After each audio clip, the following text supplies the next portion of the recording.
And one more mini vlog. రోజు ఉదయాన్నే లేచి ఇంట్లో పనులన్నీ కూడా పూర్తి చేసుకొని తలస్నానం చేసేసి గుడికి వెళ్ళాలి సుబ్రహ్మణ్య స్వామికి అభిషేకం చేసుకోవడానికి.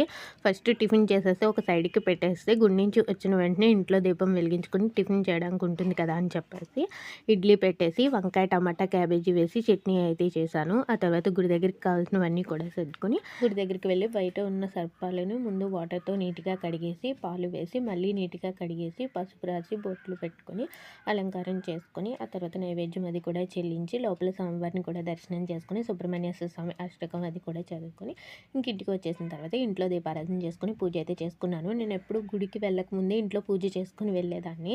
కానీ అలా ఇంట్లో జ్యోతి వెలుగుతూ ఉండగా మనం తలుపులు వేసి బయటకు వెళ్ళకూడదంట. అందుకని చెప్పి వచ్చిన తర్వాత ఇంట్లో దీపారాధన చేసుకుని పూజ అయితే చేసుకున్నాను. ముందుగానే ఇడ్లీ చట్నీ అది చేస్తాను కదా, పూజ అయిపోయిన వెంటనే టిఫిన్ చేసేసి లంచ్లోకి శనగపప్పు కొబ్బరికాయ అయితే ఉండాలి. ఈ కర్రీ నాకు మా వారికి చాలా ఇష్టం. మీకు కూడా ఇష్టమా? కామెంట్ చేయండి ప్లీజ్. చూడండి లైక్ చేయండి. Thank you.